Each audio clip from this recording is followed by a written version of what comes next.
Hello, my name is Gayla Cannon. I'm one of the career counselors in the Career and Internship Center.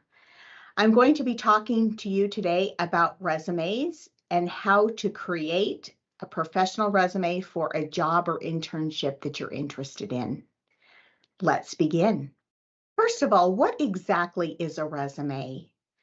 A resume is a concise, targeted summary of your relevant information for a position. Think of it as a marketing tool. And remember that the purpose of a resume is to get you an interview. Here are some resume basics. Most students are going to want to limit their resume to one page. The rare exception is if you have several years of experience in your field of interest. Even then, your resume should not exceed 2 pages. Remember to include keywords and tailor your resume to the position. You can get these keywords from the internship or job description. It's extremely important for many reasons. First, employers want you to feel like that you're applying for their position and not just sending out the same resume for all positions. And second, it's important for applicant tracking system purposes. Many companies use an electronic applicant tracking system to either screen you in or screen you out. And this is often based on how many keywords you have on your resume. Next, you want to omit personal pronouns. Examples of personal pronouns are I, my, and our. Always be honest and professional. I often tell students that you need to be able to defend whatever is on your resume in a professional and ethical manner. Be aware of personal and controversial information. Oftentimes, this could disqualify you, or you could end up conveying information that you don't want or need to share with the employer.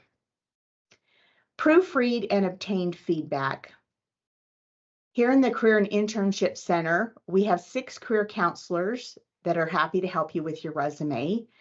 We also have a career hub with career guides, and they can also give you feedback as well.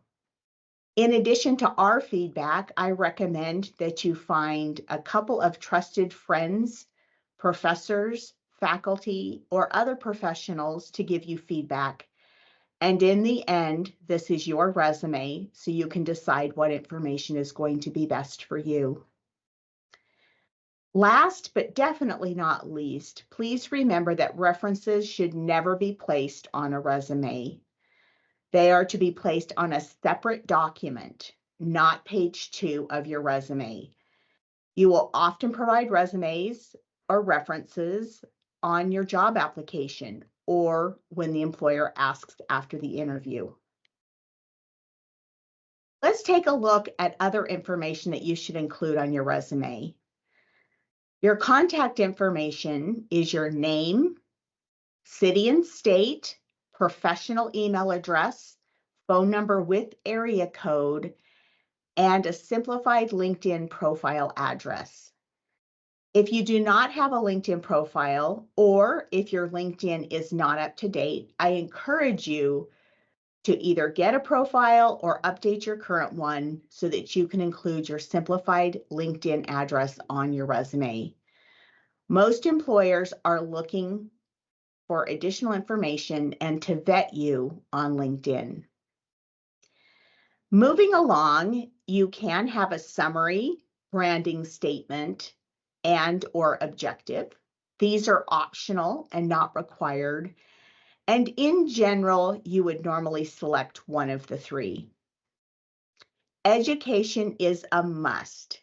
Many students think that they cannot include their education until it is complete. However, you can include the current degree that you're pursuing along with the anticipated graduation date. You can also include any completed degrees that you might have received from another university or college.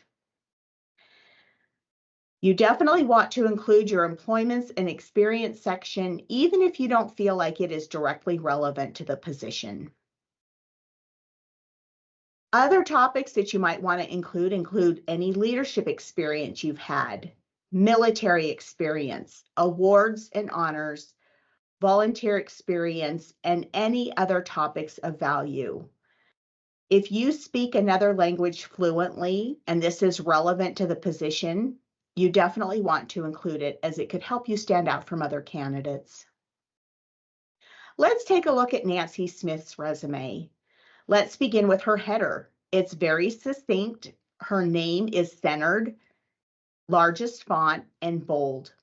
We see her city and state, her area code, along with her phone number, a professional email address, and her simplified LinkedIn profile address. Please note that Gmail is the standard for email. Next, we notice that Nancy has used a branding statement or a marketing statement that's tailored to her. She mentions that she's a press release writer. She has fluency in Spanish, and she has several years of experience in this information. Moving along, we see her education. We see her communications degree along with her anticipated graduation date and several of her key accomplishments.